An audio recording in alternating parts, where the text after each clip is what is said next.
Optimal minimalism. At this altitude, I can run flat out for a half mile before my hands start shaking. Can I answer your personal question? Now would seem an appropriate time. What if I did the opposite? I'm a cybernetic organism, living tissue over a metal endoskeleton. Tim Ferriss Show. Well, hello, boys and girls, ladies and germs, my esteemed and lovely listeners. Short version, I'm getting rid of ads and sponsors for a 6-month test, and the podcast will continue to be free, 100% free, nothing behind a paywall, and you can learn more about that and why at tim.blog/support. That's tim.blog/support. I'd really appreciate if you listen to this message in full. It's not going to be super long. So here is a little bit more. Thousands of you, fans, readers, listeners, have asked me over the years, how can I thank you? I want to thank you on Twitter and all sorts of other places. What can I do to thank you besides buy your books? And I've never had a product. I've never wanted to just come up with a product or a course or fill in the blank. Nonetheless, nearly 400 episodes with the podcast later, 400 million or so downloads, 1,000+ blog posts, and so on. I've thought about this, and I've thought about it a lot recently because the sponsorship model, when I actually look at the calendar, it's great on a lot of levels, but it cuts into time and resources. I'm not learning very much. And it's an elegant model in some respects. I don't think advertising or sponsorship is evil, and I turn away 90+% of my sponsor inquiries anyway, test everything, reject another 90%, and only share the stuff I end up using personally. So I don't feel badly about that at all. I feel really good about it.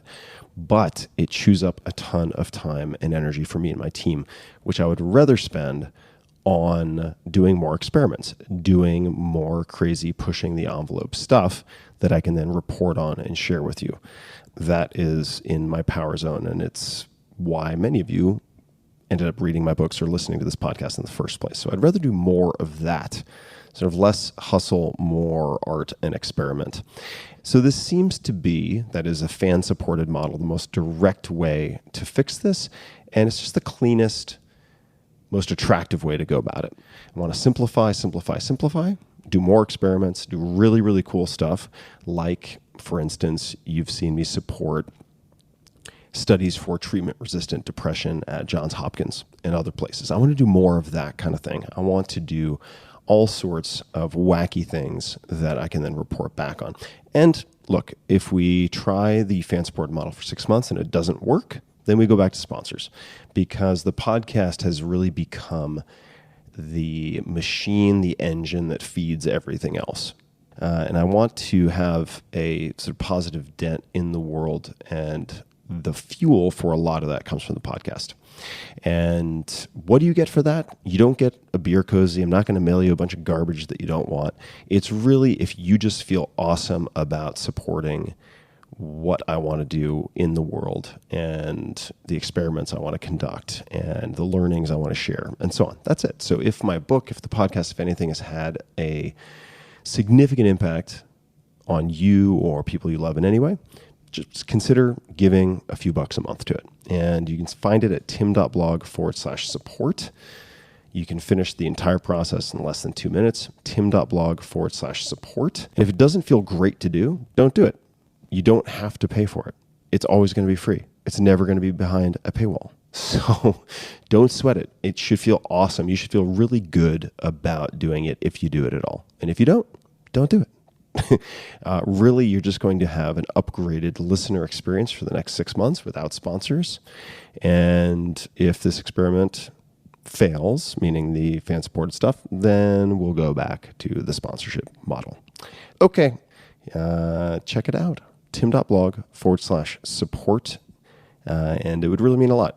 And it'll also give me an opportunity to see like how many diehards are there, how many people out there would actually want to support in this way. So I'm really curious. tim.blog/support.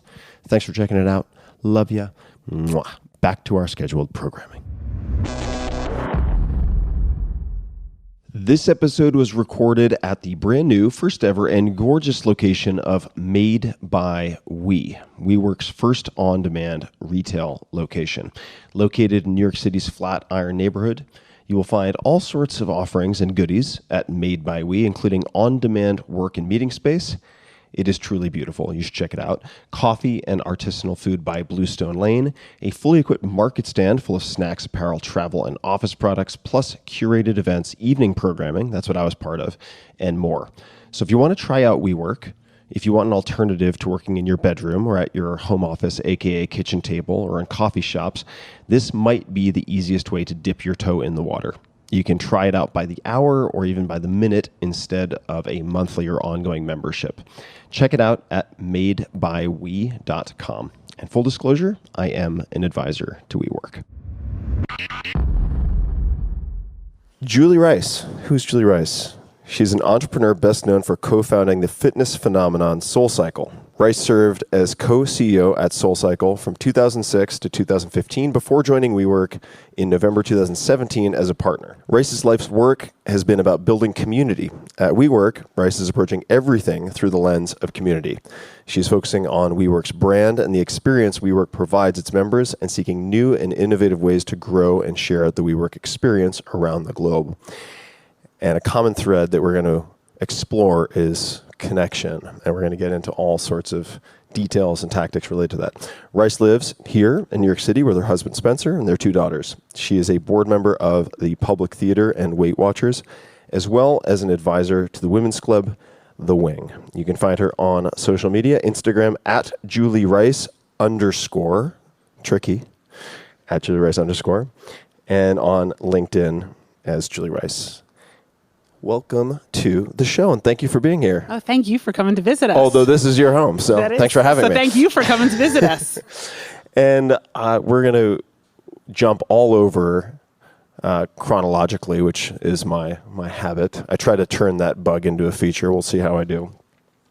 And flashback to childhood. So were you a well-behaved child, or do you have any memories of misbehaving, getting in trouble? Yeah. So I was a super well-behaved child, like borderline nerd, actually. I was the kid that didn't have a curfew because I actually called my parents before it was time to come home to let them know when I would be home. But I did get in trouble once in a very big way, and I will tell you what happened. I decided I wanted to get a second piercing in my ear, and my mother said, absolutely not. I was 11 years old, and that was completely inappropriate to have a second piercing in your ear. And I had one friend. She was my most rebellious friend. Her name was Laura, and we decided to take the bus to the White Plains Galleria Mall, and we were going to get our ear pierced anyway. And so we did. We took the bus, and she convinced me that it was no big deal, and my mom wouldn't even see it. So I just came home, and I put my thing over my hair, and, my mom actually did notice it. And so I told her, what? I actually don't even think she noticed it. I was actually such a nerd, I told her that, I couldn't do it for more than 5 minutes without telling her that I got my ear pierced. So I admitted that I got my ear pierced, and my mom decided that a great punishment for me, well, first she called the woman who pierced my ear to explain that you actually couldn't, put holes in the body of minors without their parental consent. And the woman didn't seem to really care that my mom thought that. And she said, well, if you don't like it, then you should sue me. So my mom decided that she would. Mm-hmm. And I'm not only going to teach my daughter a lesson.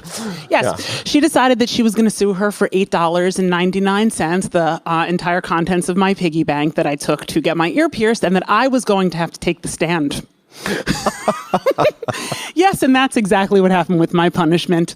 My mom went to the library, and she was her own lawyer, and she figured out that, yes, in fact, you could not pierce the body of a minor without parental consent. And then I had to go to court and get up on the stand as the most terrified 11-year-old that you have ever seen to tell them that, yes, I had disobeyed my parents and gone to the Galleria Mall and gotten a second piercing. Go, Mom. So what did your parents do professionally?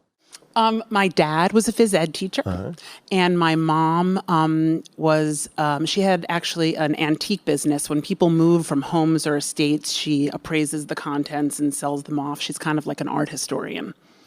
And you said White Plains. So where did you grow up? I grew up in Westchester, New York. Westchester.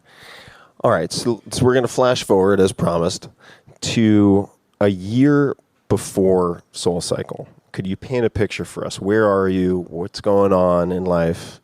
Yes. So I have had, this is just about my third career. I started out, my first career was I worked in the movie business. As a kid, I had always been obsessed with theater, with musical theater. That was always kind of my thing. I loved entertainment, and I always wanted to figure out a way to work in the movie business. And I remember coming home, my sophomore year of college and saying to my dad, who was a gym teacher, and my mom, who worked in an antique business, like, don't you people know anybody? I need an internship somewhere. This is never going to happen for me unless we know somebody. And my dad recalled that he had worked with some woman whose husband ran a kids' talent agency. Cut to, I got some internship. And long story short, I did find my way into the movie business, and I worked in New York for about 8 years as a commercial agent, and then I kind of figured out that if I really wanted to go to the next place in my life, I would need to go to California.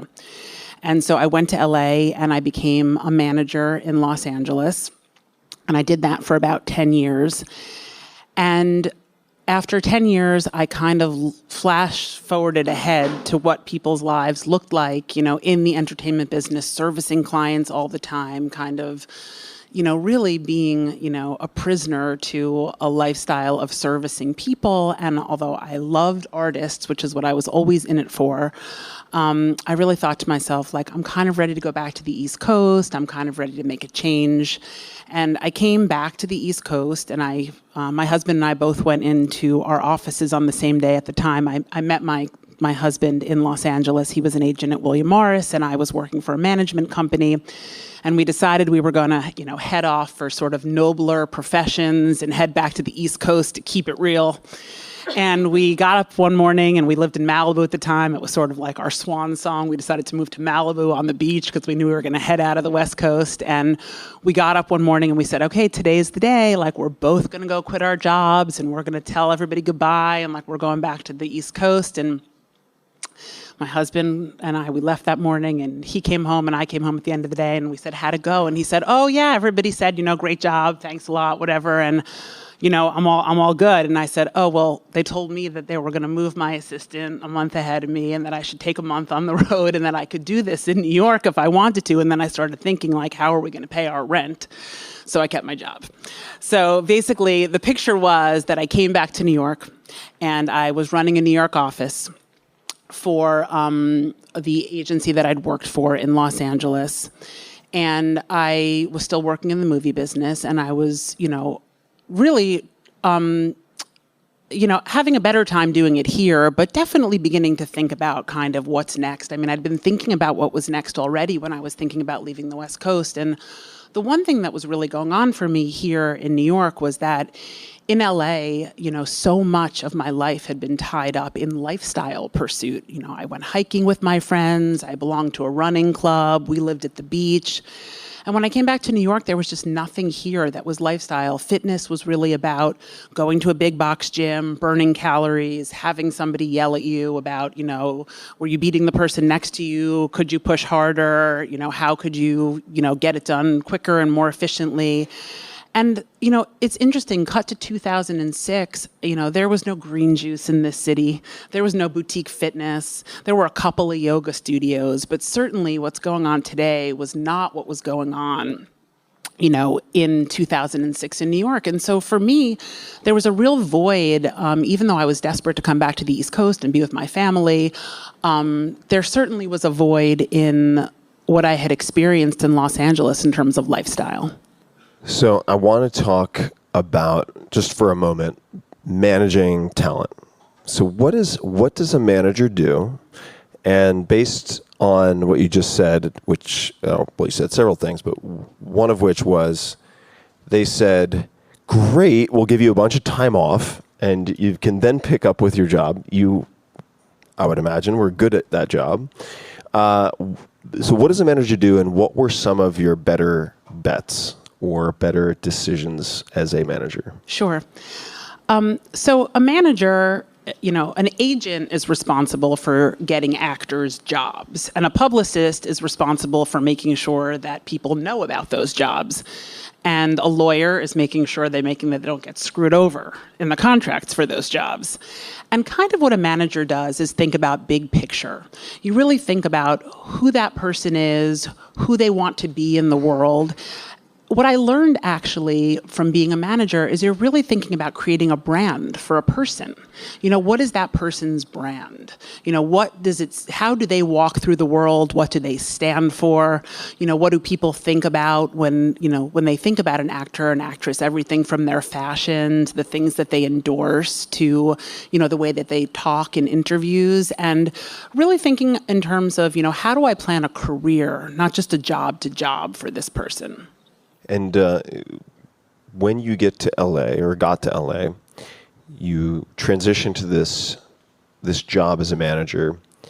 Were there any particular wins or finds from the perspective of talent, people you chose to work with or ended up working with that come to mind? If you can talk about them. I definitely can. Well, I will definitely say that I think that one of my sort of better skills in life is picking people. Yeah, I've seen that. I agree. I'm a very good people picker. I think I've just about the greatest husband. I chose a fantastic business partner. And I feel actually very lucky in my life with my friends, and the people that are around me are all dynamic and really feed me and, in very specific ways. But I've always been a good people picker, and I genuinely love people. And what I really love is I love the nuances that make people the people that they are. And, those little things about people that are special are things that I feel like I can really see. And something that I love doing in the world is trying to help figure out how to connect the world to the things that are special about those people. And so I've had good luck all along. Early on in my career, Ellen Pompeo was a bartender that wouldn't give me a drink. And when I finally gave her my card and her boyfriend found it in the laundry a couple months later, she called me and we had quite a good run. I worked with Selma Blair for a while. I worked with Justin Long. And then when I was in Hollywood, I worked on the teams of people. I worked for a bigger company, but I worked on the teams for people like Jennifer Lopez, and Sean Combs and Will Smith. And those were not necessarily people that I found, but I was actually really lucky to be a part of those teams because I worked for somebody, a guy named Benny Medina, who's like a very famous talent manager. He's created a lot of incredible artists, and really, he was one of the first people that really thought about how you create artists into brands. He would take somebody like Jennifer Lopez and think, how can we release an album on the same day as we release a movie, on the same day as we put a fragrance into the world? And I think that was pretty early thinking back then in terms of 360, thinking about how you could turn a person into a company. Let's flash back to Ellen, who you mentioned. Mm-hmm. Bartender. What did you see? Now, as context for me, as well as people who are listening, do the most successful, iconic managers have 5 clients, 50 clients, 100 clients? What does that tend to look like in terms of the number of people you work with? And then what did you see in Ellen? Sure. So it's when you're starting out, it's much more, you're betting, and you're betting on more people, right? So usually in the beginning, you start with about 25 or 30 people. First of all, your ability to sign, you're not me at 25 in the world saying to J-Lo, like, hey, come on with me. That's not happening. So, you're trying to identify talent. You're trying to find people that you think are going to have trajectory. And you're usually signing between 20 and 25 of them and then watching how their different careers are advancing. As your clients become more successful, what winds up happening is you personally handle less people because now you're really building companies. And if things are going great, you're actually producing things. You're looking for properties for them. You're really overseeing pretty much every decision for them. And so you're probably at that point handling between, if they're mega stars, you're having between 1 and 3. If they're big stars, you're having between 3 and 5. And if you have a bunch of people on, TV series and other things. I'm going to say that once your clients are successful, you don't have more than 10 that you're personally handling. You might have a team of people below you that are handling a bunch, and you're kind of saying like yes to that, no to that, whatever. But you're hands-on with, I'm going to say, between 3 and 5. Mm-hmm. And what do you see in Ellen?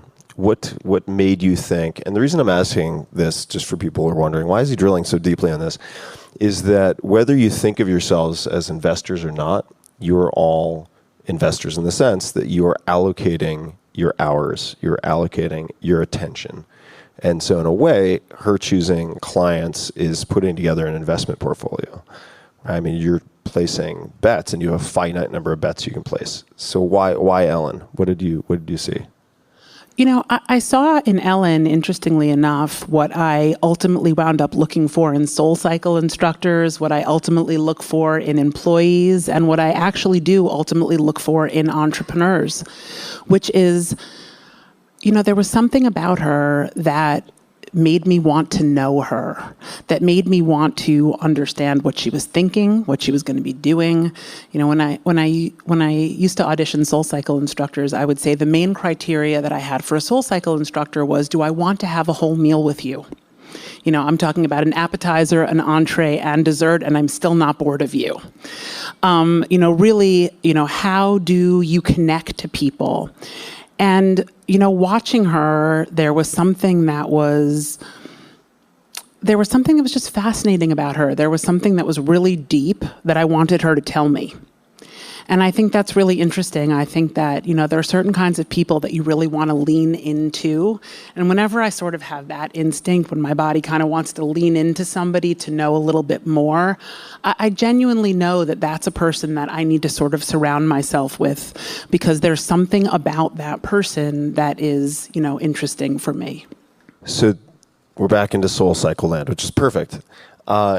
When did SoulCycle become something real, in the sense that there was a concrete action of some type of taking it from in the head to into the world in some way?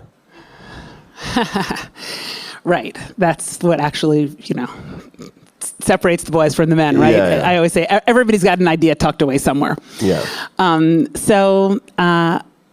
I was working in New York. I was still working in the talent business, and I was taking classes at many different gyms, just sort of trying to find something that, fulfilled me in terms of exercise. I'm a anxious person.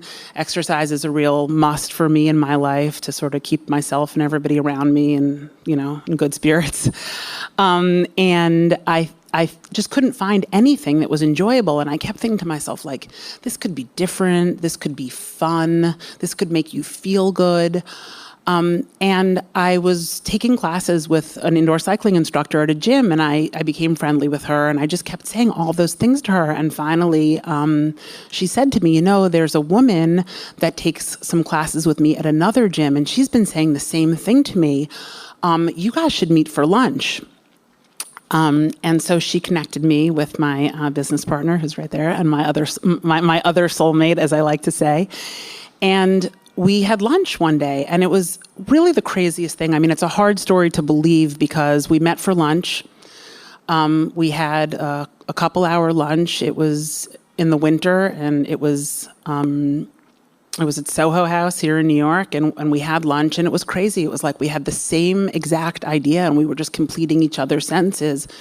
And when I left lunch that day, before I even got in my cab, my cell phone rang, and it was Elizabeth, and she said to me, I'm going to look for real estate, and you look at towels, and I'll call you on Thursday. And I thought, wow, like, that's amazing. I mean, I still had a job and, whatever. And sure enough, like, she called me on Thursday, and she said, I found something on Craigslist.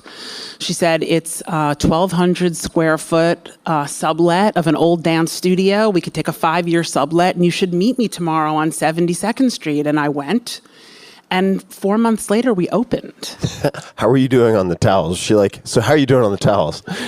So it's really interesting, actually, in case anybody wants to start a business. It turns out that when you have a 1,200 square foot studio and you don't actually have laundry facilities, what you do is you rent towels and somebody picks them up and takes them away every day and launders them. And I learned that on Google, and I dutifully brought my towel report that day as she was signing the lease for our Craigslist dance studio. You, based on just the reading that I've done in preparation for this, made some, in retrospect, would seem to be very important decisions. One of them was deferring or minimizing payment to yourselves, it seems.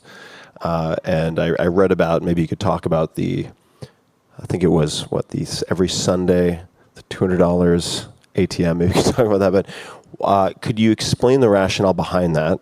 And could you elaborate on the weekly ritual with the ATM? Definitely. So when we started SoulCycle, I actually I had a good job. I was making real money, and it was really the first time that I ever thought about my time as money, because I was sort of giving up a salary now, and I was going to be using all my time, but wasn't going to necessarily be taking. I took a small salary because at the time, that's what we needed to do. But my husband was working, luckily, and he was supporting us. But we had a 5-month-old baby, and we moved into a rent control apartment. We paid a little less than $1,000 a month. We lived on 71st Street over Harry's Burritos. And I had a 5-month-old baby who's in the front row. She's not such a baby. What are you wearing? I'll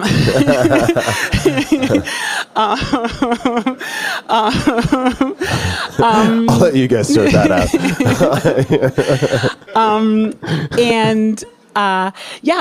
So what we decided was that we were going to make sacrifices so that we could start this business. And Spencer, my husband, would go to the cash machine on Sunday nights and he would take out $400. We decided that when we started the business, we were going to give our credit cards up and we were going to put ourselves on a real budget, which we hadn't really done before. We were 2 people with no kids and 2 salaries, and we weren't making tons of money, but we certainly had enough that we could each go to Starbucks and take cabs and go out for dinner and not think about a vacation. And so Spencer would give us a white envelope, each of us on Sunday nights. We each got $200, and that was our money for the week. And when the $200 was gone, that was... Each of us, meaning he got one. He got $200, and I got $200. And I will tell you, with a child in New York City, $200 does not go that far. So it was a lot of strollers on the crosstown bus, not a lot of Starbucks. But that's what we did. And,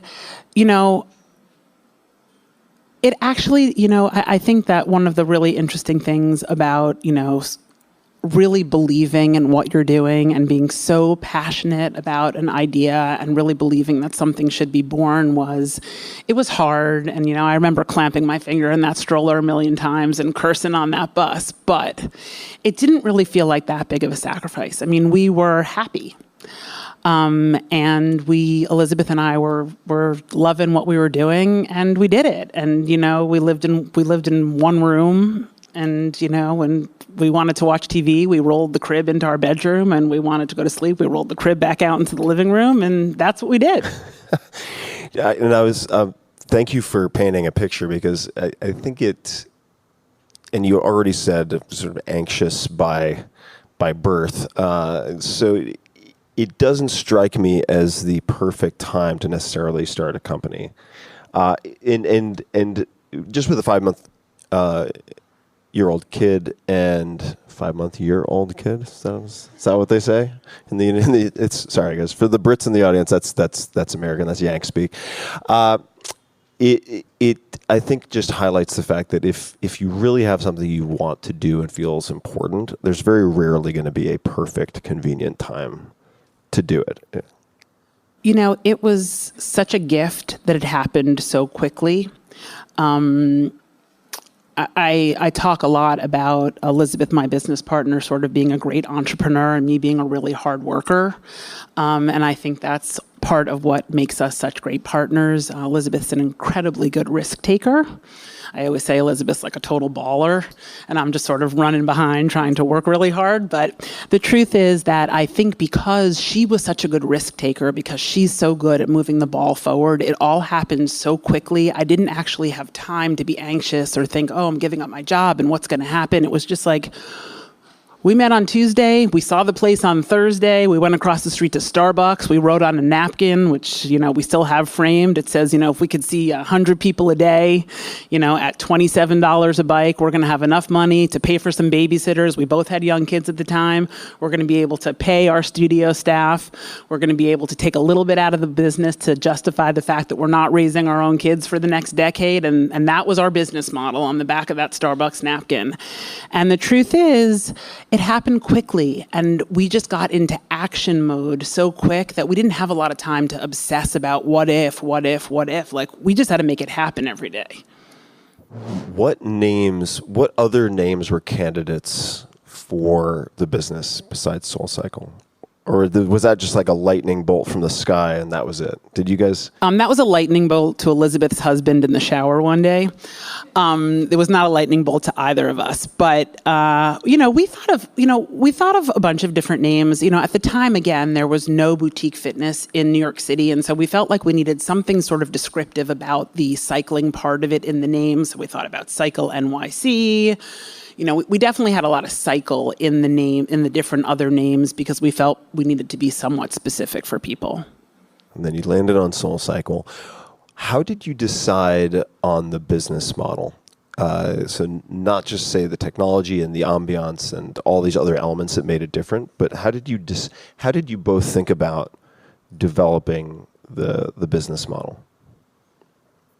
So it's interesting. I think that, again, at the time, the landscape was, in New York City, there were big box gyms. And the model that was profitable was you went in, you gave somebody your credit card, they took an imprint of it, and then they just hoped that you never came. Because the best thing that could happen was that they could double or triple book your spot when they were figuring out their utilization, and rather than take 400 members, they could have 800 members, or even better. Both of those people didn't show up, and they could have 1,200 members. And so for us, we really began to think about it in a different way. And I think a lot of it, had to do also with our idea that we were tasking ourselves to create a really special experience every time, to the point of being a theater lover and thinking about things in terms of a production. We used to always say that every time somebody crossed the threshold at SoulCycle, it was curtain up.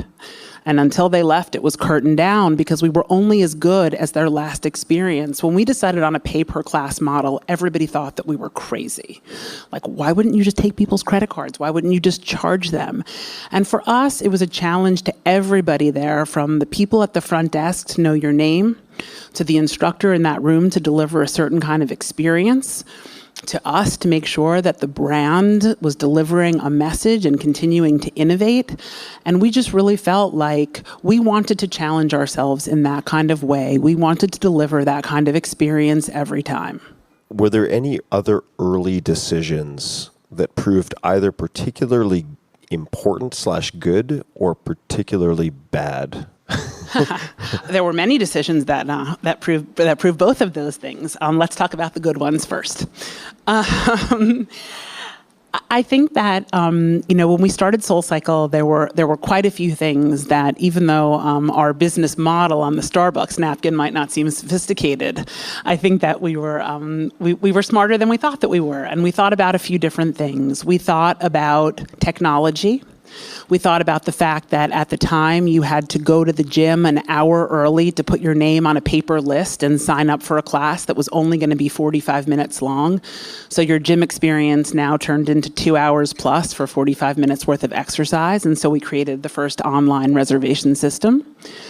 We thought about brand a lot. We thought about creating something. We never thought about SoulCycle like we're creating a gym. For us, our muses were things like the White Cube, the art gallery in London, or an Apple store. We always thought about ourselves in a much different way and creating a brand than, we never compared ourselves to fitness. And we always thought sort of, if we could create a brand, if we could set a stage, if we could create a place where people felt safe and empowered and like they could share with other people, if we could set that stage and create that for people, then they could have a different experience than they could have in an environment that wasn't like that. We also really thought about community, and we thought about, how do we create a place where people support each other? So much of what was going on at gyms was competition between people. And for us, it was all about, some days I'm not going to feel like exercising, but like if you can bring it for me on Monday and I can bring it for you on Wednesday and we can all raise each other up, what does that kind of a place feel like? As co-participants. Correct. Yeah. Correct. And, there were a lot of little decisions that we made along the way, and things also that just happened to us in a lucky way. We started out with 35 bikes in the room.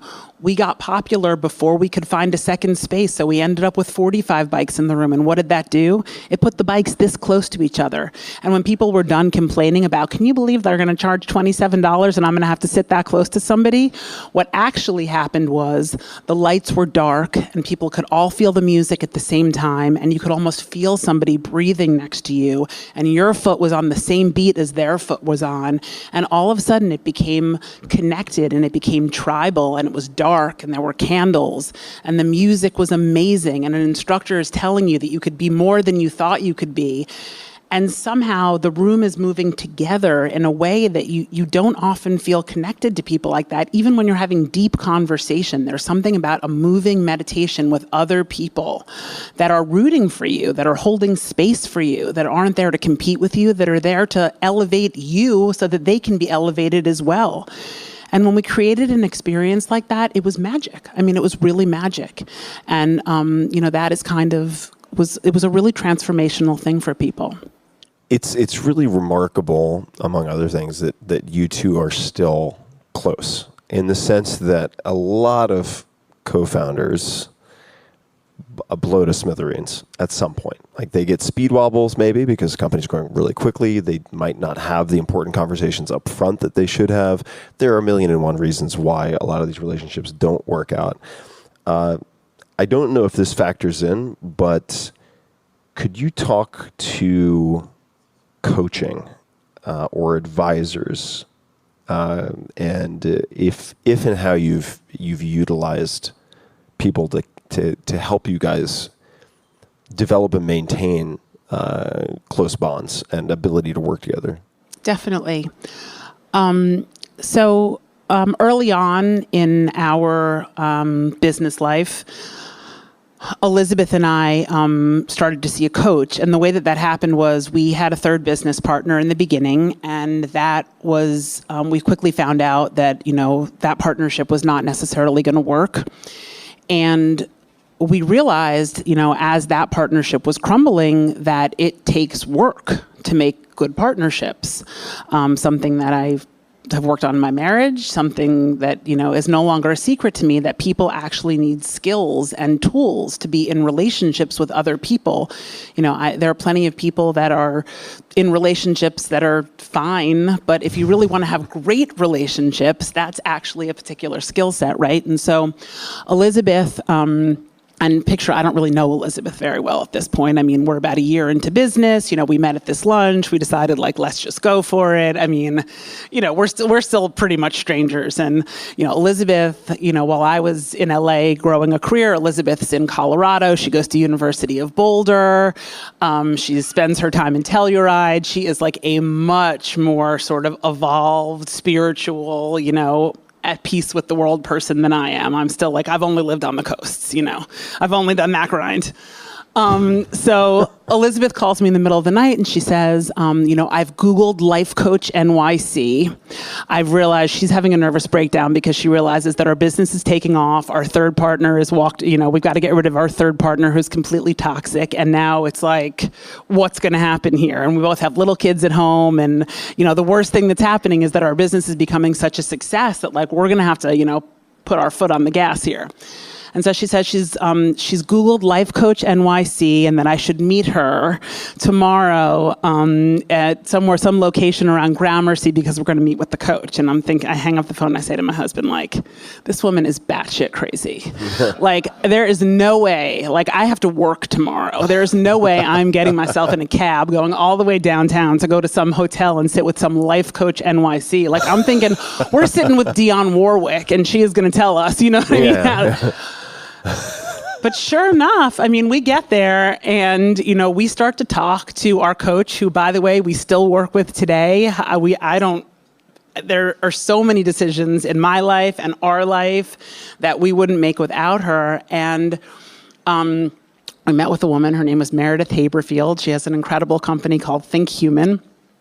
And we started to talk about, what it's like to be good partners and, what it takes to make decisions together. And like any relationship, you're two people that have a common vision, but are in very different moments in your life at all times. And a business relationship is no different. There are times that I need money and you don't, or, I need to slow down for a minute because something's going on in the life of my family and you want to put your foot on the gas or whatever. Or there's just things that you want to do with the business. I'm ready to sell the business and you're not. What does that all look like? And everything along the way, from learning how to be the only two employees in a company to managing 2,500 employees. And what do you look like as leaders? And how do you communicate with your employees? And so we started down this journey with Meredith, our therapist, coach, Life Coach NYC. I really think she's changed her website since then. We've worked with her for a long time now, 10 years, and I will say that she taught us lessons that helped inform the entire way that the culture of our company would exist. We would learn how to have a conversation with each other, and then we would take those skills and we would codify them. We had an incredible chief culture officer. And we'd work on them. We'd learn how those skills, and then we'd bring her in to learn that skill, and then we'd codify it, and we would teach the entire organization how to communicate like that. And we did that until we created a really extensive library of tools that we used to build a culture. And what was amazing was, and I know that you speak to so many founders that have started businesses, but I really do believe that, just like the way that I was saying to you, the nuances of people, what makes them special, or it's just so intricate and so interesting. I really think that the nuances of great businesses come from the DNA of their founders. It's those very things that make those people special that ultimately make those companies so special. But the problem is, right, after it goes from 2 employees to 2,000 employees, how do you take that DNA and keep it in a place that's really what it was meant to be? And I will say that finding that coach was so lucky, not only for me personally. I can honestly say that it has changed who I am as a human being and who I ever would have been able to be as a leader. But it also allowed us to scale this kind of stuff into our culture, which was incredible for our employees. We gave them tools like, how to get unstuck, which was really just teaching them how to have a conversation about what was bothering them and to create spaces where they could have those conversations and not feel like people were going to judge them or, reward them or punish them for what they were saying. We had an expression sort of, saying no lumpy carpets. We created an ethos where it was, you had to communicate with your coworker if something was bothering you. And we created a space where you could have those conversations. And we taught people not only how to express themselves, but also how to listen. Okay, there's so much to unpack. Let's get into it. So the tools that you developed or were able to learn from your coach are one set of questions that I'll get to. But let me start with going from, oh my God, we're going to be talking to a psychic, get me out of here, I'm busy, to working with someone for 10 years. Were you sold in the first meeting? And if so, why? What did she do, not do, ask, not ask, exude that sold you? Well, here was what was so interesting about, our meeting. I mean, first of all, it was definitely one of those lean in moments. I had never really met somebody who had such different life experience than me and was so different than me and yet saw it all the same. Elizabeth and I have such completely different things that we bring to our partnership and relationship, and yet at the end of the day, we have a really common vision. And I think that's really that's really what drew me to her. And in the case of Meredith specifically, how did she overcome your skepticism about that use of time? Well, first of all, she's just completely cool and normal. Like if she was here with us, she would just be, right. Us. You know what I mean? Like she's super. She's just, and she's just real. There's no bullshit. It's like she will call you on it. And she asks you really hard questions. You'll sit there and defend something for 15 minutes. Well, that's not how I see it. And that's not how I want it. And but that's it. And then she'll say to you, that's all great. Here's what I want you to think about. And you don't have to answer it now. She'll say to you something like this. At the end of your life, when you look back on this, who do you want to have been? How do you want people to have thought of you? And you'll just go, wow, because that's some different shit than what I was about defending right now, right? Yeah. Wow, that's way different than being right in this room right now. When I think back to the end of my life, and I think back about the way that I want people to have thought of me, or have listened to people, or have taken a moment to consider somebody else's feelings or point of view, or put myself in their shoes. I mean, that's some different stuff than being right in the moment. And when somebody asks you a question like that, you stop. And it's always questions like that, or it's questions, and a lot of times it's just you and yourself. And she'll just ask you questions like, about why you're doing things. Is it about your ego? Is it about the way other people think about you? Is it because you need more money? Questions that I don't know. I have not done enough work on myself to really ask myself those questions. I'm really good still at talking myself into the things that I want to hear.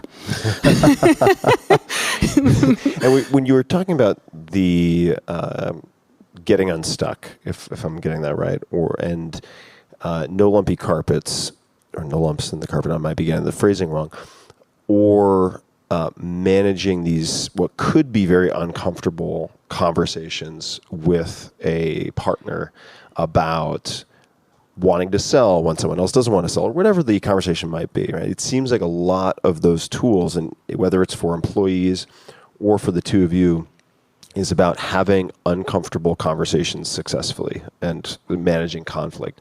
Are there any specific recommendations, tools, anything at all, or examples that you could give of how to approach, say, the employee who has something that is bothering them about a coworker, and kind of walking them through how to do that in a way that doesn't lead to World War III? Well, first of all, I think that, for better or for worse, I think that, company culture also has a lot to do with it. I think they're creating environments where it's safe for people to do those things. There's so much politicking and, things that still go on in many places where, that sort of, you have to actually reward that behavior. I do think that is something that is, it has to be considered. But what I will say is that, I do think that having those conversations and beginning to have those conversations really start with teaching people how to listen first. I think that training people how to listen to what somebody else has to say allows people who then have issues to go and be heard. I will tell you about something actually great that my husband and I have done for a long time, which actually changed the dynamic of our relationship. And I can honestly say that it's, if I had to say sort of the other best thing that I've ever done is, we had our first daughter, and all of a sudden we were no longer two people that could just do what they wanted whenever they wanted. If we both wanted to go to take different exercise classes at different gyms at the same time, well, somebody had to stay home with our kid, and that began to create conflict. We no longer had the time that we used to have to ourselves. We no longer had the autonomy. It's different, when you have a child. And so, we'd started arguing, and we had started, having all this conflict. And my husband, who happens to be a much more evolved person than I am and a much better communicator, said, well, maybe you should go talk to somebody. And we started to go to some couples counseling and see different marital people, on a hunt for some solution to this. And, when we were in the room with couples counselors and therapists, we're two like really smart people. So we would just play the win the therapist game, so we'd spend a couple $100 an hour trying to figure out who was going to actually win that day. And then finally, we quit the couples therapy, and because I decided that our therapist liked him better. And then finally, Spencer was seeing a therapist on his own, and she said she had given him a suggestion, and she said, you should read this book, and it's called Getting the Love That You Want. And he brought it home one day and he started to read it. And he would say to me, you've got to read this. This book is really amazing. And before he was through the book, he had gone out and bought a copy for me and said, we should read this together. And so we started to read this book. And before we were done with the book, we had actually signed up for the workshop. And I bring this up because this is actually a technique that we have learned that you can use with your employees, you can use with your children, you can kind of use with anybody. But we went to this workshop. It was probably the most important 40 hours of our marriage up until that point. And it is these two older therapists called Harville Hendricks and Helen Hunt. And here's what's so fascinating. Harville was the first person to win Oprah a Daytime Emmy. He's this amazing older therapist who had studied relationships for a long time and was becoming very prominent. And his wife was also a research professor that was studying relationships in the brain. And she's learning all these things about the brain and cortisol levels, and he's winning Daytime Emmys, and they're both on their second marriages, and they're actually about to get divorced while they're all winning all these awards and stuff. And you go and take the seminar and cut to this. 50% of first marriages end up in divorce. 70% of second marriages end up in divorce, and about 90% of third marriages do. Teaching you that it has not much to do with the partner that you choose, but mostly the skill set that you bring to the relationship, right? And so here's the crazy thing, nobody teaches us how to be married. Nobody teaches us how to communicate with a partner. Nobody teaches us how to communicate with anybody. I don't remember being in a class in school where somebody said to me, this is how you listen. This is how you talk to somebody. This is how you consider what they're saying. And really, all you do in this workshop is you learn active listening. We learned how to make appointments with each other, to have conversations so that you're not bombarding somebody at a time where they can't hear you. When you make an appointment and you say it's your turn to talk, basically, I say what I need to say, and then all that person gets to do is repeat back to you and say, is there more? That's it. That's all the person gets to do. And then you know what? There always is more. Because it's never really just about that, is it? Right? And then you say what more there is. And then they get to repeat it back. And then they get to say, is there more? And you know what happens at the end of 3 is there mores? Rather than trying to win the therapist and rather than trying to be right, what you realize is that somebody is suffering about something and that it's coming from a source of pain, not coming from a source of at you. And it's not about you being right. It's about taking care of somebody that you love, or taking care of somebody that you work with, or hearing a child that's coming home from a school that didn't have a good day or got a bad grade that's feeling disappointed also. And I think really, teaching people how to listen and how to have conversations is something that's so important. Thank you. Very specific. Are there other examples of ways you've brought things from that workshop or book or elsewhere into your relationships, aside from the specific examples that you just gave in terms of active listening? Are there any other tools or habits that you've adopted or found useful? There are actually many others. I think that one is really the one that it's really the focus of the workshop and what you do, most often. But there are a lot of amazing practices, telling people what's great about them. I mean, how often do you think about something that's wonderful about your partner and make sure that you share that every day? How often do you make time to be proactive about doing something nice? Again, whether it's for a spouse, whether it's for a child, whether it's for a colleague. I think there are a lot of incredible things that happen out of that workshop. But I will say that, the foundation of it is really learning to listen. So you mentioned that, I think, and I'm paraphrasing here, so correct me if I'm wrong here, but you see founders with certain DNA, certain superpowers, and that sort of infuses and informs the organization.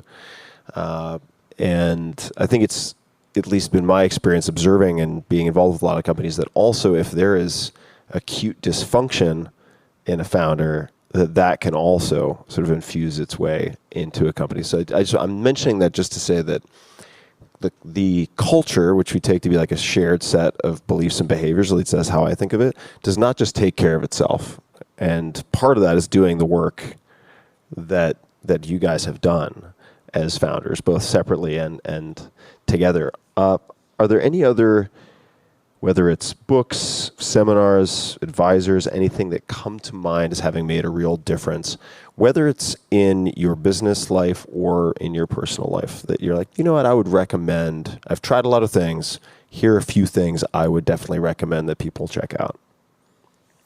Yeah, I mean, a big book at SoulCycle for us was always Start With Why, from Simon Sinek, and I know that that's made it to a lot of your lists, and a lot of people are Simon Sinek fans. But I will say, and this is what I think is so interesting, as somebody who is fascinated with brand and the articulation of brand and all things brand, I think that people are often confused and think of brand as the way something looks or the color of a logo. But, brands are really how people feel.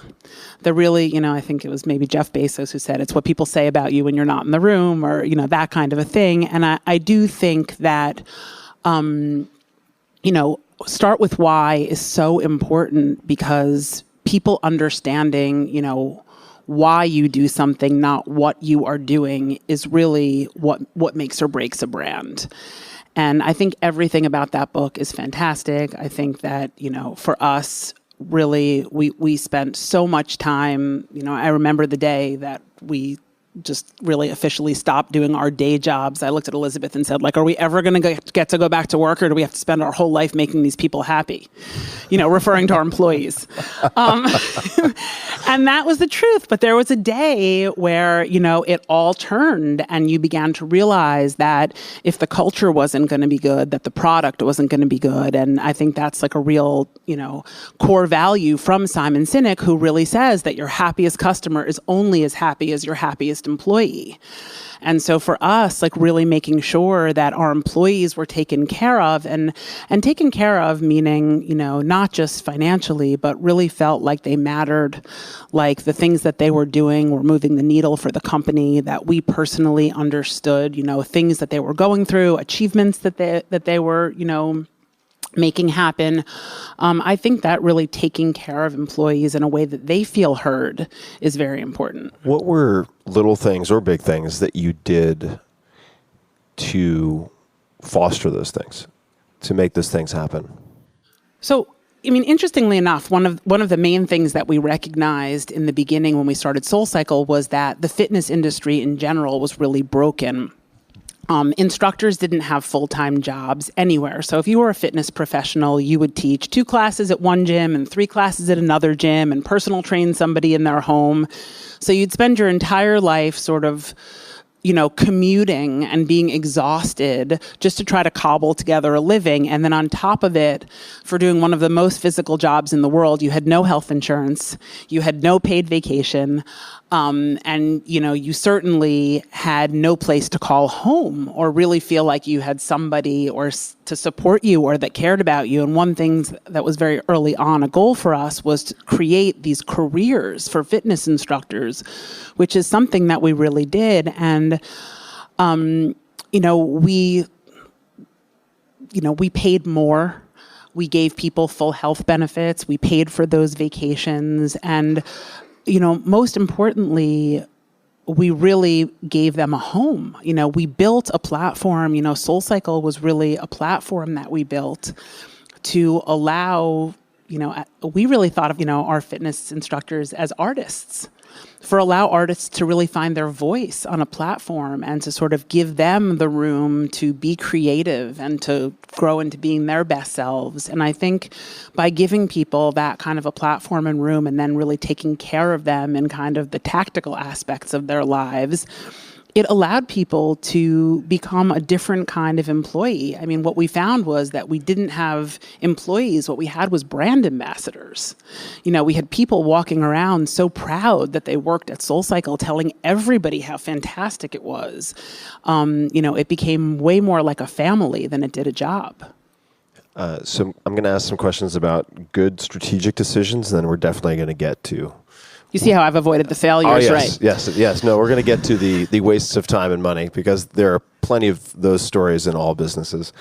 Initiatives that didn't go quite as hoped. But one story that I read was related to opening the Bridgehampton location and how you sort of resisted the urge to pay yourselves much. And as I understand it, also had not taken outside investment. Because I would imagine, especially being in New York City, as soon as something seems to be going really well and spreading quite widely, that you start getting calls, you start getting emails about outside investment. So could you talk to why or how you decided when to take outside investment, which could just be why you didn't take it up to this point, and then the thinking behind the Bridgehampton location, which for people who, everybody in this room or a lot of people will, I'm sure, know where Bridgehampton is, but for those people out in the wider world, so you have Manhattan, and then you have Long Island, and you go way out and you have this place called the Hamptons. And depending on who you are, there's very little in the middle. Either you love or you hate the Hamptons. I happen to grow up as a townie out there, so I have like this incredible inner conflict, and I bounce back and forth between the two. And just for people who do not know, so the Hamptons are kind of where many of these successful people from Manhattan go to summer, beautiful beaches, where for some people they go to be seen. Why Bridgehampton? How do you guys think about it? And why no outside investment? Well, let me just say that, again, to the point of ignorance is bliss, we opened in 4 months. When I look back now, and when I think about all the investing that we've done, and when I think about how the world is spinning with people raising money, I really think that it was an incredible luxury to have no investors. I mean, we were really allowed to make decisions that were just the best for the business. We always just used our gut instincts, and there was no choice except doing what was right for our customers, what was right for employees, and really what was right for SoulCycle. I mean, we invented a brand that was like a human being, and we would always make choices if we have 4 daughters in between us, but SoulCycle was like our 5th daughter, and we would always really make choices thinking about what is the right choice for this business. And not having money in the beginning, I also think really informed the way that we marketed. We had no marketing dollars. I mean, zero. Up until 10 years into the business, we didn't spend, any money on advertising. And I think what it really did was it really forced us to be incredibly disciplined and incredibly scrappy and really be a part of the communities that we were trying to create. We would be out there, at the mouth of Central Park, handing out flyers in the bike loop. I'd be pushing my stroller up and down Broadway, trying to get doormen to let me into mailroom buildings so that I could leave flyers. If you could actually find our studio, which, by the way, was in the rear lobby of a building with no sign on the outside of it. We forgot to talk about that. We'll get to that in the epic failures. But, we were so happy to see you that we would do anything. I mean, I would watch your dog. I'd feed your parking meter. I'd let your kids sit there and, play a video game. Like, it didn't matter. Like, we needed you to like your experience because we had zero money for marketing. And at the time, trying to convince somebody to come to the back lobby of an office building, actually, that once was a mortuary, to do that, to convince you to pay $27, to click into a bike, to be in a dark room for 45 minutes. I mean, if we could get you there, like, you had to come back. There was nothing we weren't doing to get you to come back. But all that being said, it really was interesting because, when I think about the way that we thought about that first studio, and I think about that napkin that we wrote our 100 riders on, I think about starting a business, and I think about this for a lot of young entrepreneurs, and there is so much low-hanging fruit in the beginning. I mean, we really thought about building that first studio rider by rider. And, people will say to me, did you ever think SoulCycle was going to be such a big deal? Did you ever think this was going to happen? And what I always thought to myself was, I just knew that I needed to get 100 people there.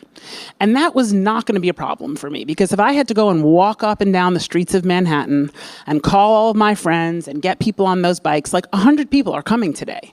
And that was what I thought about it. And I think that really forced us to have a different kind of discipline than if we had had crazy investment and marketing dollars. And, it just shaped who we were in the way that we understood our customer, because we were in it in a different kind of way. And there was a lot of freedom to that. And the great news for us was that, our business model was great. I mean, we kept throwing more and more bikes in that room, and it was a teeny little place. I mean, 1,200 square feet. We had 40-something bikes in there, $27 a bike, going 8 times a day.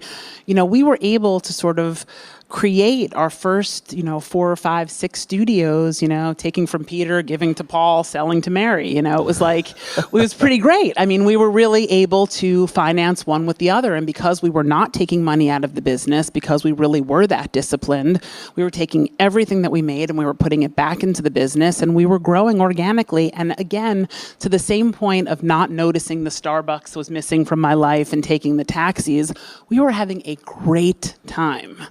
And it really didn't feel like we were suffering.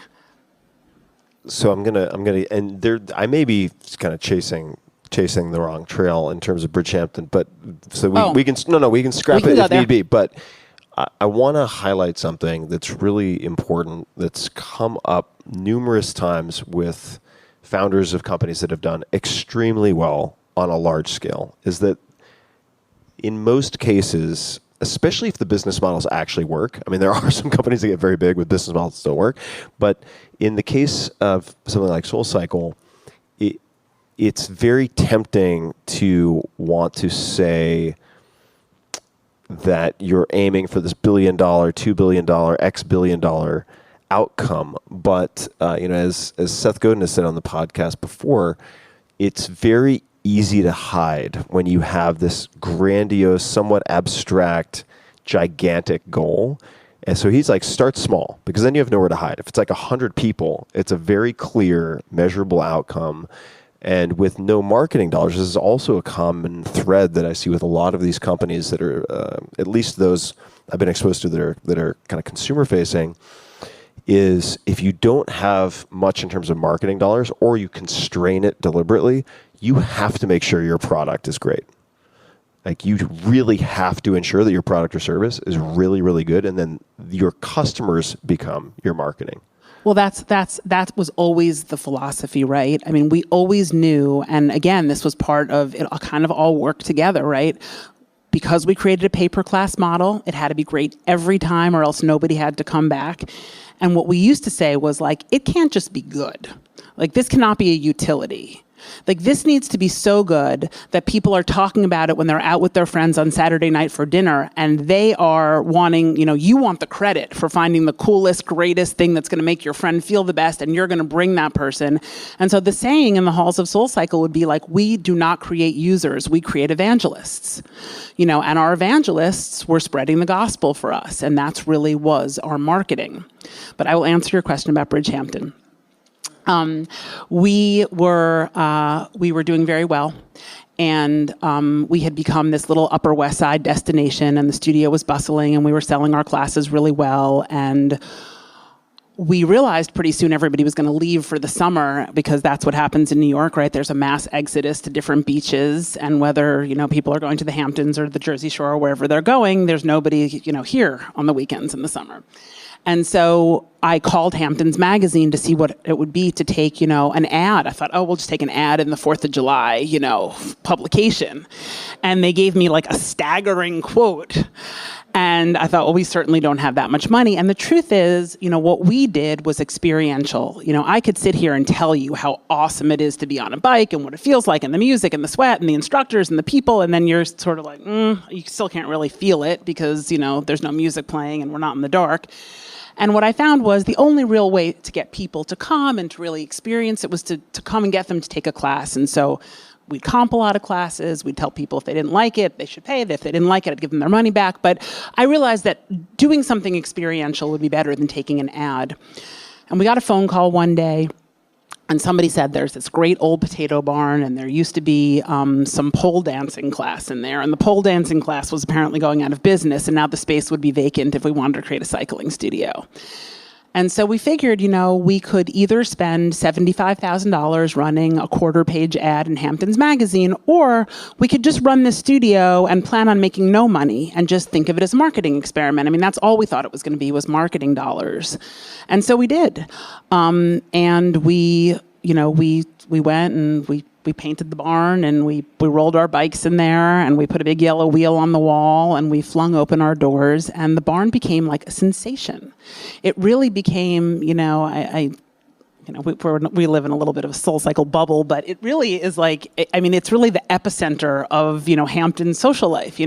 People will tell you that, if they can go and, take a class at the barn at SoulCycle in the morning and then sort of, hobnob in between classes, they barely need to go out at night anymore, because that barn sees hundreds and hundreds of people between the hours of 7 and 12 on a Saturday morning.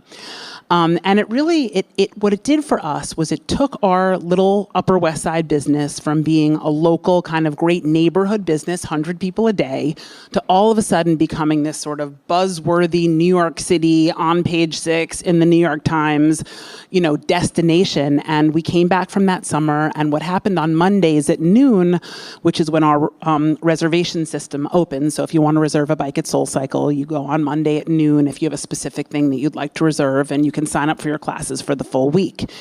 And what happened for us when we came back that fall was that we started to crash servers at noon on Monday. The demand load became crazy. And all of a sudden we noticed like a line of town cars up and down the street would always be parked outside for SoulCycle classes. There was no Uber yet at the time. And what it was is that people were coming from all over now.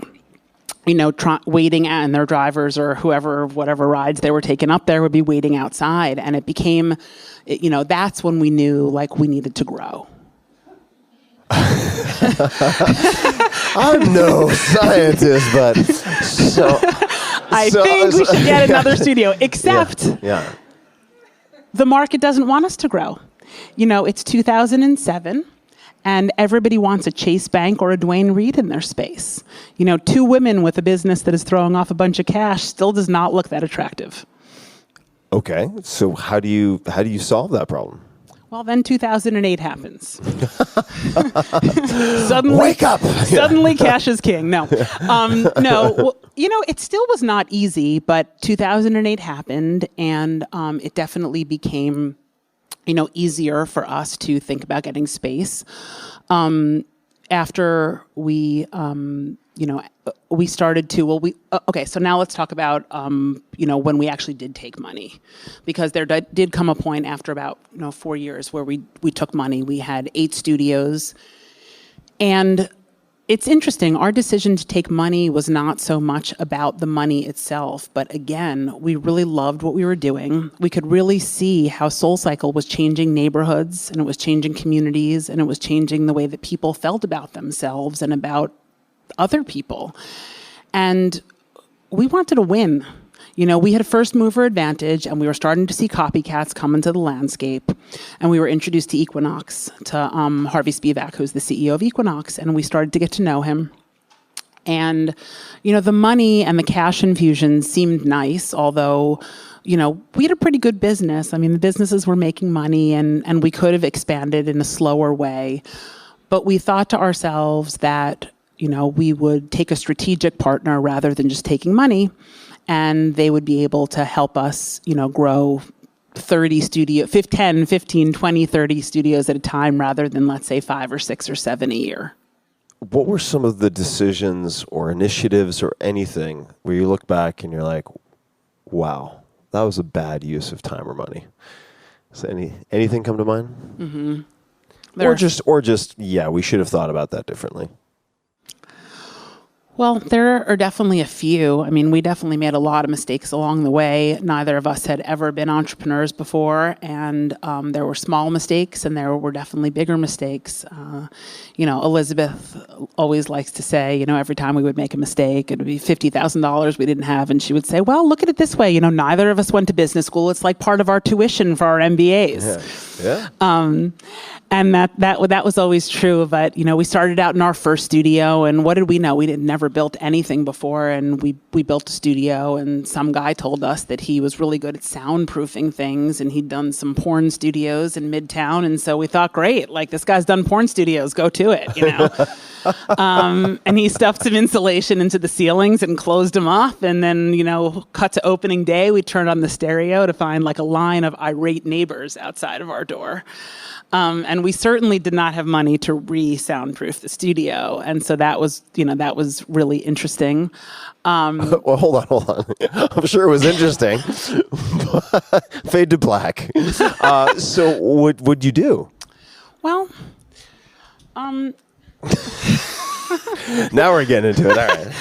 All right. You know, I find that if you can befriend, you know, local neighborhood law enforcers, sometimes they will soundproof, they will come and do the sound checks for your studio later in the evening when there may or may not be actual classes going on.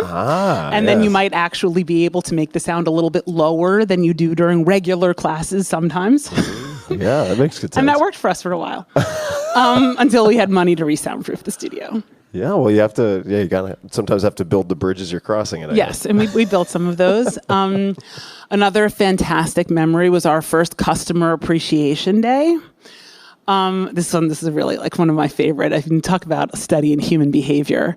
So we decided after about a year, we really wanted to thank the people that had helped us build business. And so what we were going to do was an entire day of free classes on Saturday, starting 7:00 in the morning, all day long. We were so excited about it. I mean, for us, giving up a Saturday of revenue was huge. I mean, Saturday was our biggest day. We had 4 of those a month. I mean, we were still living by the skin of our teeth. We were still going, So we decided we were going to let everybody just call the studio rather than use the reservation system and sign up for free. And we were going to do, big bowls of fruit and free drinks and juice sponsorships and all this great stuff. Cut to, we open up the phone lines, and of course, 1 million people that don't ever come to SoulCycle sign up for the free classes. And now all of our regulars are irate, because they actually don't give a shit if they have to pay for class. They just want to be on the bike they want to be on with the instructor at the time that they want to be on. And now what we have is hundreds of pissed off customers who cannot get into a Saturday class at SoulCycle, and hundreds of people that may or may not actually show up but just signed up for a free class because I put it in timeout. And that was our first customer appreciation day. So that was a great learning exercise. I would say the worst amount of money we ever spent was, scrappy entrepreneurs, no funding. Elizabeth worked on all of our technology with a web developer in Long Island. They built everything, as it came up. So, first we built it for one studio, and then we built it for 10 studios, and then we wanted to have e-com, and, until we built this thing that was basically like building 1 million extensions onto a foundation of a house that couldn't handle it. And so we needed to rebuild our website. And so we were psyched. I mean, we had $1 million to spend, and we were going to hire the pros. And that's what we did. We went out and we hired a big fancy agency, and we worked on, articulating our vision and our brand. And we spent 6 months explaining to somebody else what we already knew, which was, our brand and our experience and the user experience and things that were kind of already working on that website. And then was going to be the big reveal, our big fancy new website. And I don't know, I mean, they gave us a new CTO that was checking all the hardware and software and all the things that we were launching. But somehow we flipped on the switch that day and flipped off the other website. And it was great because 8 people could book the same bike in the same class at the same time. And that was a disaster. And then to make it even better, nobody could fix it. 1 week of signups went by, 4 weeks of signups went by, 6 weeks of signups went by. Talk about using up your goodwill. The first few weeks, people gave us the benefit of the doubt. We had great customer service teams. People showed up. They gave people hugs. They gave people free classes and After juice. the 4th hug, they're like, yeah, enough with the hugs. Yeah, it was like by week number 4, people were just like, they just thought we were totally inept. Wow. And that's actually how our app was born, to divert people from our fancy new website that never actually got working. I mean, it works now, but it took us quite a while. I mean, we were able to build an app better than we were able to fix that site. That sounds really stressful. It was stressful. So I don't know if this is still a thing, and maybe it was never a thing, and it's just something somebody wrote on the internet. 16 seconds to calm. Yeah, that's how long I can meditate. Yeah. Okay. Can you talk about that and any other tools that might help when you're going through an experience like that? So I'm not really good at sitting still. That's not my specialty. I've definitely tried meditation in many different forms with many very talented people, and many trusted friends have referred me to many places that I'm sure are the right places to be meditating, and I have never found it yet in my being to meditate. I think that's why SoulCycle continues to be such a huge part of my life, just because there is something in that room for me that is really meditative, and to the point of coping skills, it's still something that's in my, daily practice almost, at least a couple times a week. But for me, I have a friend who started a meditation studio in Los Angeles, and sent me a million ways to get onto her app and her stuff. And there is one meditation that I have found that is called 16 Seconds to Calm. And it's 16 seconds, and you basically take one breath in and one breath out. But this guy tells you why you're interrupting patterns while you do that, because you're focusing on your breath. And he claims that in those 16 seconds, you have interrupted your thought patterns enough that you have broken the cycle of anxiety. And I choose to believe it. So besides the 16 seconds, and aside from SoulCycle, are there other tools, habits, routines, anything at all that you've found to help you to operate at a high level when there's the potential to be overwhelmed by stress? I mean, you like you said, you don't strike me as the type to sit still for very long. You seem to do a lot and get a lot done, and therein lies the risk of, I think, overwhelm. So what are other things you do to avoid buckling under overwhelm? I will honestly say that the number one thing that keeps me from buckling under is that I have a really awesome marriage. I know that sounds funny or maybe not, but I have chosen a partner who actually is really amazing at communicating with me during times of anxiety, and actually has sort of created an atmosphere in our home that is not super tolerant of my anxiety, in the best way possible. So what does that look like? It looks like it looks like, when I walk through the threshold of my house, I have a partner that if I'm stressed out, sort of demands me to communicate about it and sort of get rid of it. And, we have a lot of respect for each other, and he usually finds a way to figure out what it is that can bring me down from that. And I will say that being in a relationship like that with somebody who is not an anxious person, who is able to kind of de-escalate your own anxiety is kind of fantastic.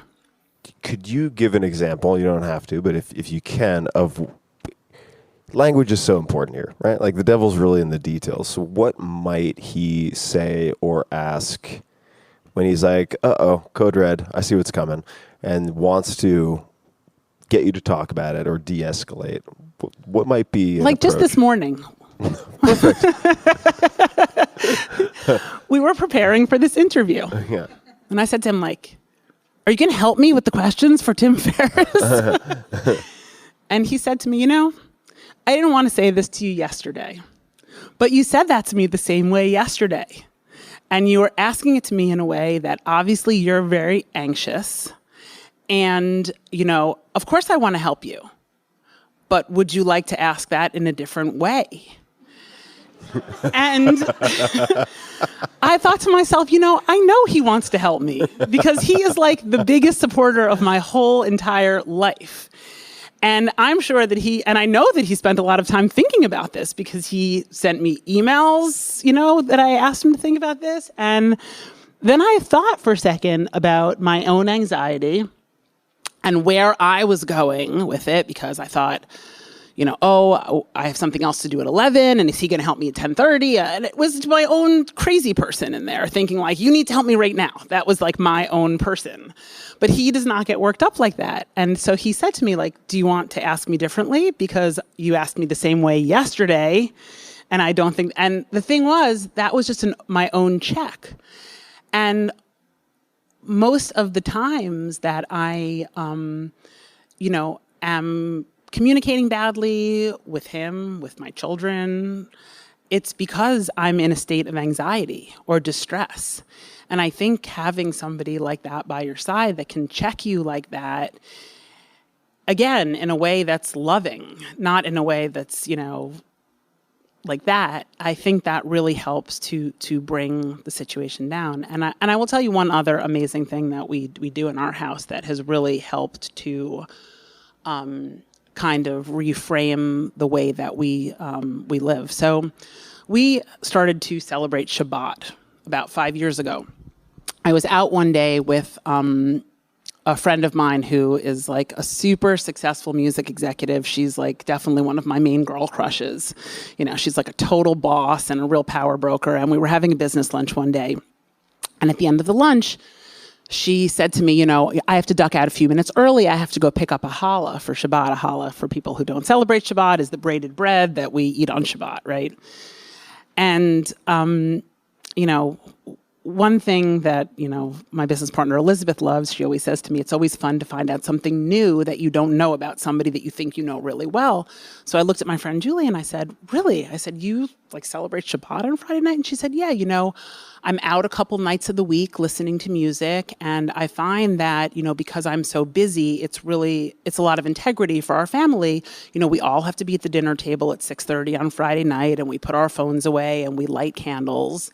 And we don't take out our phones till the next morning. And it's the one thing that we do in our house that really, reframes our time together. And I thought, well, she's clearly more important than I am, and she makes this happen. So like I could definitely fit Shabbat in. And we started to have Shabbat. And here's the interesting thing, we're not religious people. I would say that we're spiritual, just in the way that we believe that, the way that you are in the world is the way that you feel in the world. And I think that we believe in something bigger and that we're all connected in some way, but I wouldn't say that we're religious. But we started to have Shabbat, and we have very few requirements of our children, but one requirement is that everybody is home for that evening. Our daughter, who was 5 months old when we started SoulCycle, she's now 13, and our rule for her, she can have as many friends as she wants, but she has to be there. And we light our candles at 6:30. And there's something about the time that it takes those candles to burn that, for me, who cannot meditate, being with people that I love, and there's always plenty of people at our table, it's friends or family, and it's always fantastic. And there is just something about the time that it takes those candles to burn and not having phones and having a different kind of conversation with each other. And just, it's almost like I've given myself permission for the evening to shut down. And whatever that is inside of me that has, whenever, the minute we light the candle, it says like, it's cool till tomorrow. Like the world's going to wait for you. There's something about that ritual for me that's really one of the times that I look forward to most in the week. What rules do you have during Shabbat, and is it primarily and what's the duration? Is it primarily from that dinner to the following morning, and you guys all put phones away? Yeah, is that the most important rule? Are there other rules that you guys follow? No, we light candles, and we do say 2 prayers in Hebrew.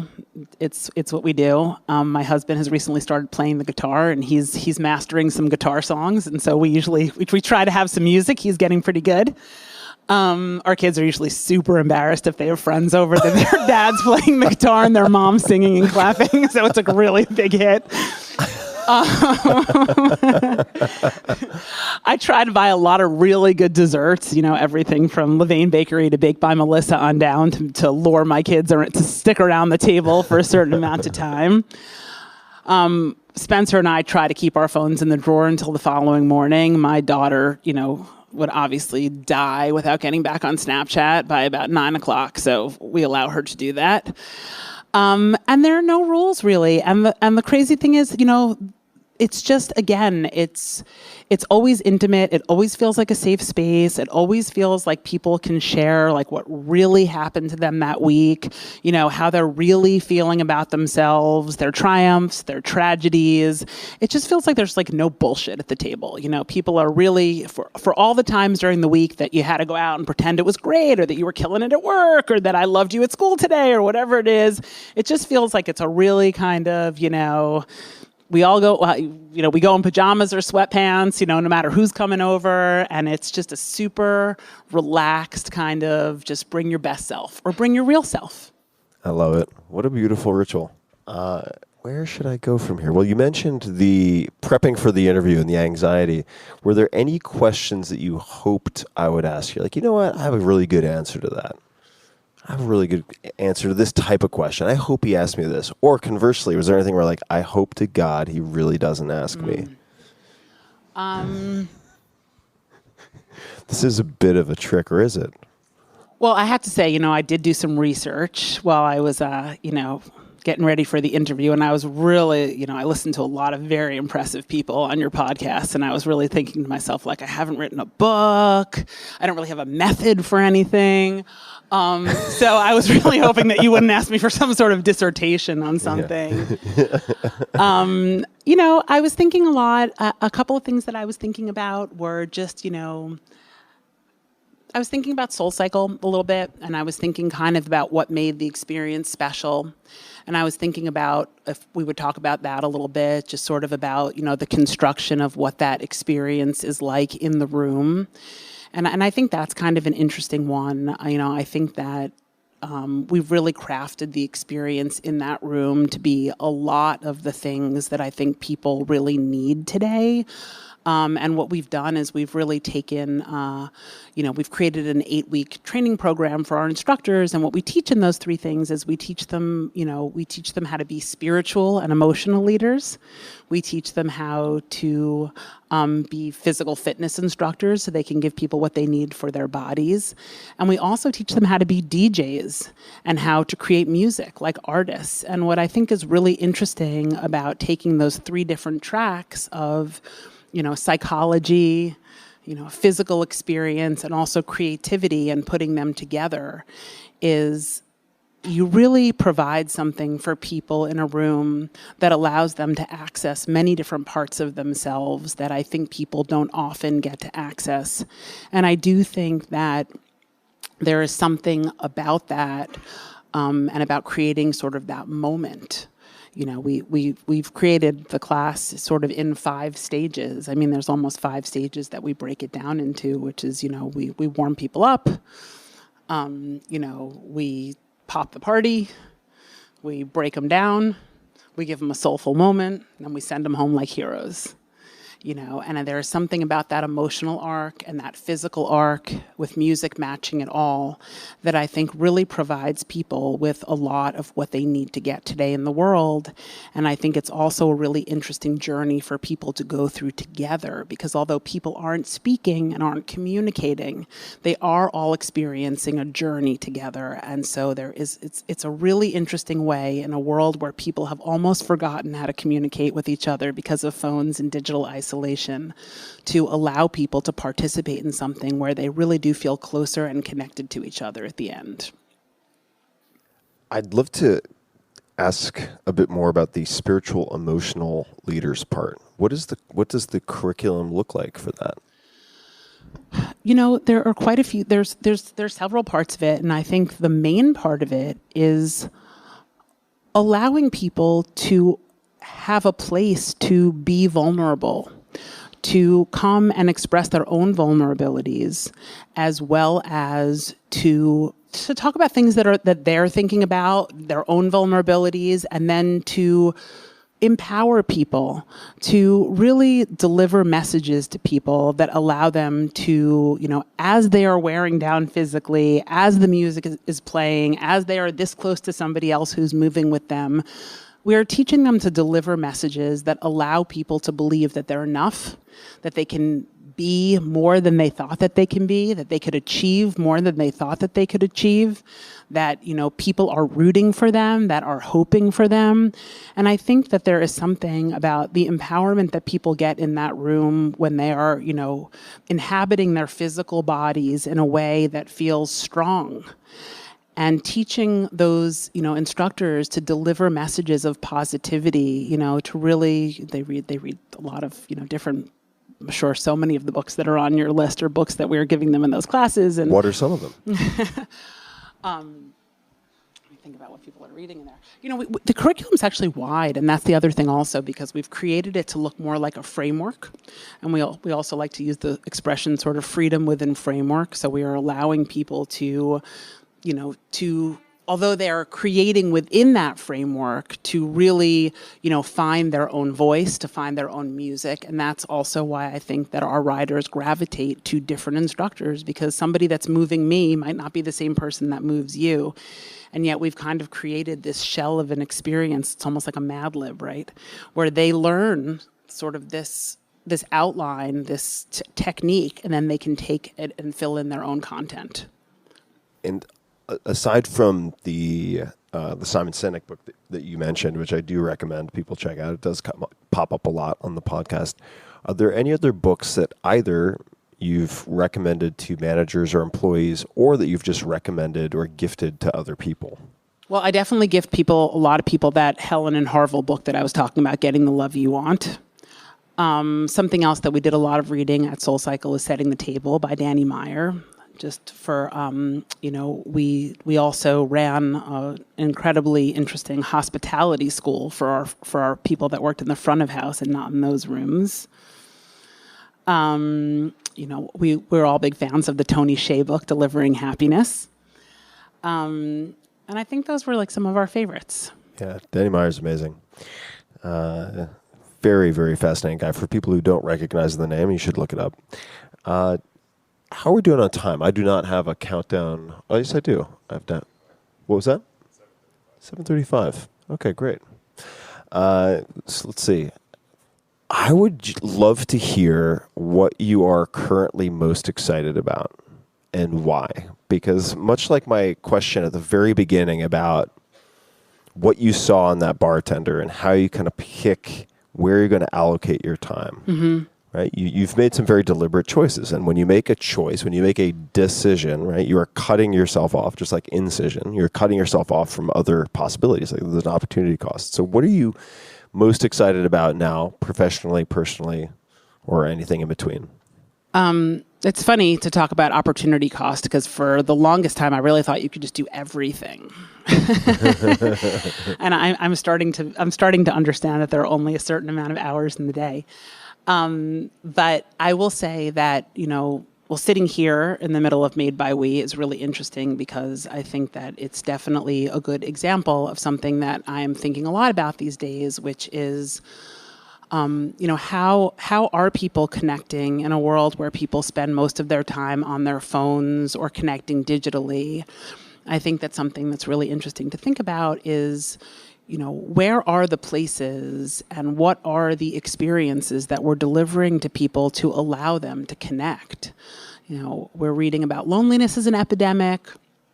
I'm personally terrified watching my 13-year-old and the way she interacts with her friends and their phones. They're all in the same room and yet they're all on their phones communicating.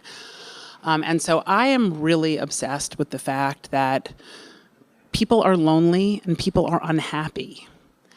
And how are we giving people skills to be happier? And how are we giving them places to find those connections? And so, a place like this, when I think about it, it's really a new version of a community center, a place where we can go, and especially in an economy where so many of us are now have the luxury of, having our own company, working by ourselves in our apartment. That all sounds great until the day that you wake up and think I could really use somebody else around me to help me get inspired. And so really thinking about, how people connect and what kind of tools we need to give them so that they can connect and connect in meaningful ways. This is a beautiful space. I don't know how people in the audience feel, but it's my first time here, and I could have used a place like this many years ago, and hopefully there'll be many, many more. Come anytime. Yeah, it's absolutely stunning.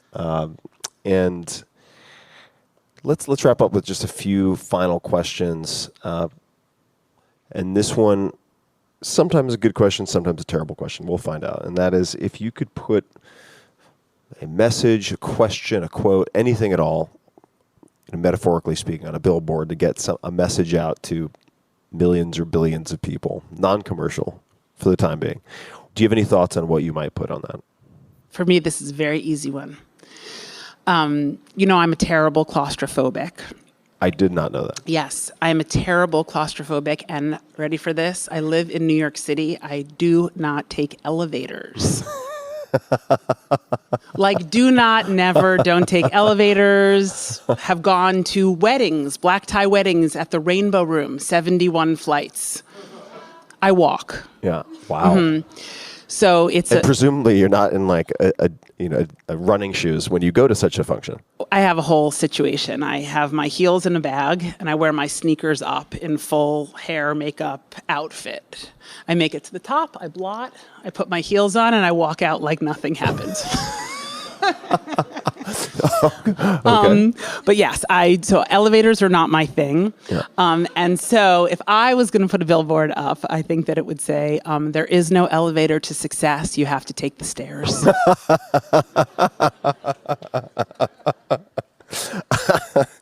I love it. I dig it. And do you have any final comments, asks, recommendations, anything at all that you'd like to say before we wrap up? I don't think so. I'm so happy I got a chance to talk to you, and thank you so much for coming. I know that people were so excited to have you in the space, so it's awesome to have you here. Oh, it's great to be here, and it's nice to see you again. For people who don't know, we've spent time together before, and I've been looking forward to this. And as soon as we had a chance, the very first time to spend 10 or 15 minutes together, I was like, I need to get her on the podcast at some point in my head.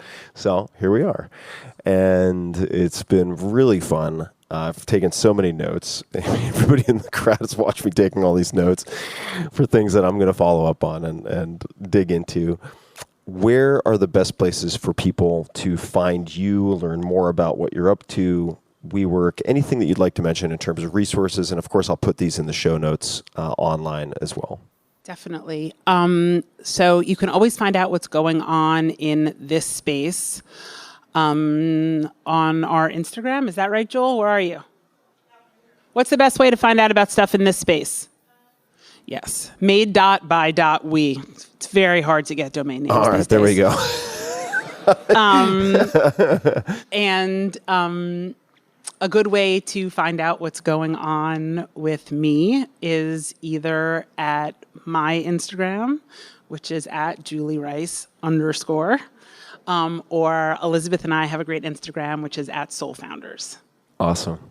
Thank you so much for taking the time. Thank you This has so really much. been fun. Thank you, everybody, for coming. And until next time, see you around. Hey guys, this is Tim again. Just a few more things before you take off. Number one, this is 5 Bullet Friday.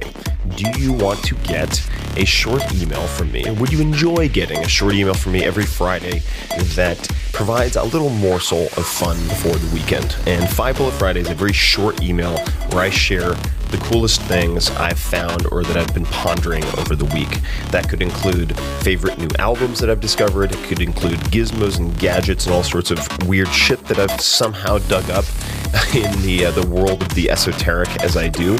It could include favorite articles that I've read and that I've shared with my close friends, for instance. And it's very short. It's just a little tiny bite of goodness before you head off for the weekend. So if you want to receive that, check it out. Just go to 4hourworkweek.com. That's 4hourworkweek.com, all spelled out, and just drop in your email, and you will get the very next one. And if you sign up, I hope you enjoy it.